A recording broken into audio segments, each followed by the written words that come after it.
नमस्ते दोस्तों, स्वागत है आपके अपने चैनल पर, जहां हम आपको डर और रहस्यों की दुनिया में लेकर चलते हैं। आज की कहानी है गाजीपुर गांव के उस पुराने बंगले की जिसे लोग इंद्रविला कहते हैं।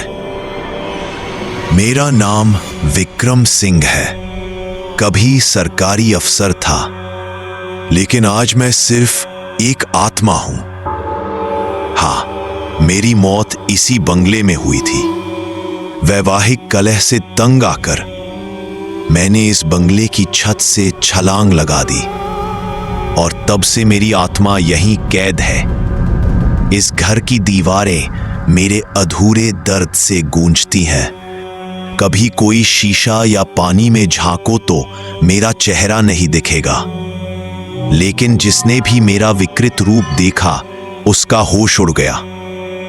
और यही कारण है कि इंद्रविला को लोग भूतिया जगह कहते हैं। मैं अकेला नहीं हूं यहां, एक और आत्मा है, महेश बाबू। जिंदगी में वो अपराधी और राजनीतिक गुंडा था, और मौत के बाद भी उसकी हिंसक आदतें नहीं गई। उसे बरगद के पेड़ के नीचे गोली मारी गई थी, और तब से उसकी आत्मा उसी पेड़ में बसी है। लोग कहते हैं रात को वहां से गुजरना मौत को बुलाने जैसा है। एक दिन गांव में एक नया अफसर आया, अरविंद पटेल।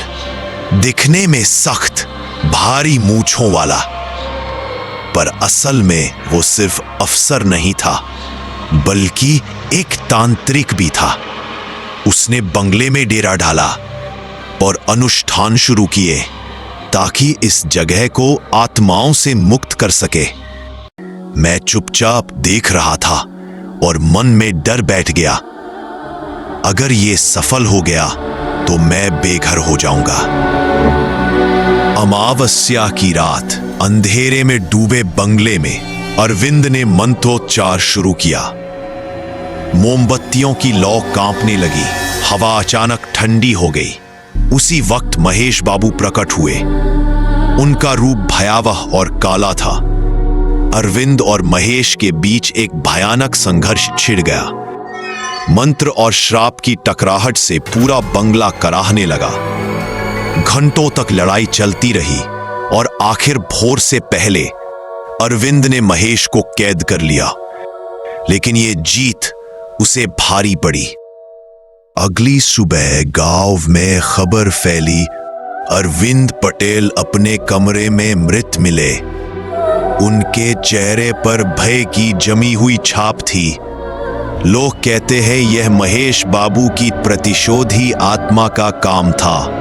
अब बंगले में मैं और अरविंद दोनों ही कैद हैं। जीवित में हम अजनबी थे, पर मौत ने हमें साथी बना दिया। आज भी इंद्रविला की दीवारों में कई आत्माएं भटकती हैं। हर आत्मा के पास अपनी अधूरी कहानी है। गांव वाले डरते हैं, पास तक नहीं आते, लेकिन सच ये है, ये बंगला सिर्फ भूतों का घर नहीं, बल्कि एक कैद खाना है जहां आत्माएं हमेशा के लिए बंद जाती हैं। तो दोस्तों, अगर आपको ये कहानी पसंद आई हो तो चैनल को सब्सक्राइब करें और अगली रहस्यमयी कहानी में फिर मिलते हैं।